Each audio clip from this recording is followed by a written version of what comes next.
Halo teman-teman, perkenalkan nama saya Listiani Hura, NPM 2304050024. Di sini saya akan menjelaskan tentang sejarah perkembangan kurikulum di Indonesia dari yang pertama sampai saat ini. Yang pertama yaitu kurikulum rencana pelajaran 1947, di mana kurikulum pertama pasca kemerdekaan Indonesia. Ini resmi dilaksanakan mulai tahun 1950 sebagai pengganti sistem pendidikan kolonial Belanda dan Jepang. Kurikulum ini mengutamakan pendidikan watak, kesadaran bernegara dan bermasyarakat.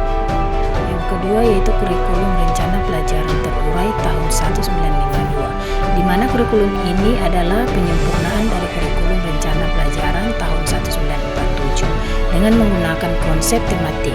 Nah, silabus mata pelajaran menunjukkan seorang guru hanya mengajar pada satu mata pelajaran. Yang ketiga, kurikulum rencana pendidikan tahun 1964. Kurikulum rencana pendidikan tahun 1964 menerapkan konsep pembelajaran yang aktif, kreatif, dan produktif. Fokusnya ada pada pencawardaan, yakni pengembangan moral, kecerdasan, emosional, keterampilan, dan jasmani.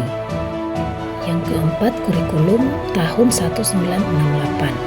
Dalam kurikulum tahun 1968 ini, materi pelajaran yang diberikan bersifat teoritis sekaligus politis dengan tujuan mempertebak mental, moral, budi pekerti, dan keyakinan beragama. Konsep yang diusung adalah correlated subject curriculum, yakni materi pendidikan rendah yang berkaitan dengan materi di jenjang berikutnya. Yang kelima yaitu kurikulum tahun 1975. Kurikulum tahun 1975 menggunakan metode, materi, dan tujuan pelajaran dalam prosedur pengembangan sistem instruksional atau PPSI. Perubahan paling jelas dalam kurikulum ini adalah perubahan ilmu alam dan ilmu hayat menjadi ilmu pengetahuan alam, serta ilmu ukur dan aljabar menjadi matematika. Yang keenam adalah kurikulum tahun 1984, di mana kurikulum ini adalah penyempurnaan dari kurikulum tahun 1975. Kurikulum ini berfokus pada cara belajar siswa aktif atau CBSA, di mana siswa berperan sebagai subjek utama dalam proses belajar mengamati, mengelompokkan, mendiskusikan, dan melaporkan, serta menambah mata pelajaran pendidikan sejarah perjuangan bangsa atau PSPB. Yang ketujuh yaitu kurikulum tahun 1994. Perubahan paling mencolok dari penerapan kurikulum 1994 adalah digantinya pembagian waktu belajar dari semester ke catur wulan. Sebutan sekolah juga berganti dari SLTP menjadi SMP dan SMA menjadi SMU. Yang kedelapan yaitu kurikulum berbasis kompetensi. Kurikulum berbasis kompetensi yang berlaku sejak 2004 berfokus pada kompetensi individual maupun klasikal, hasil belajar dan keberagaman. Saat kurikulum ini diterapkan, SLTP kembali disebut SMP dan SMU menjadi SMA lagi. Yang kesembilan, kurikulum tingkat satuan pendidikan atau KTSP. Sejak tahun 2006 sampai 2007, KTSP diterapkan.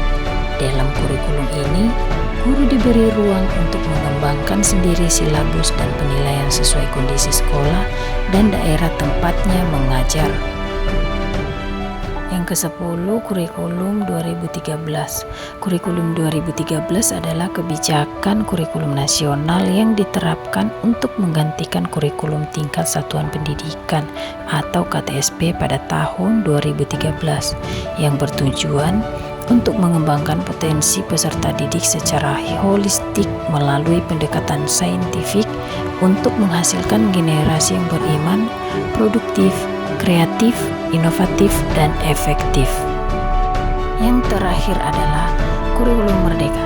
Kurikulum merdeka adalah kebijakan pendidikan yang memberikan keleluasaan kepada guru dan satuan pendidikan untuk merancang pembelajaran yang sesuai dengan kebutuhan, minat, dan bakat peserta didik serta konteks lokal dengan fokus pada penguatan karakter dan kompetensi esensial. Oke teman-teman, itu saja yang bisa saya jelaskan. Sekian dan terima kasih.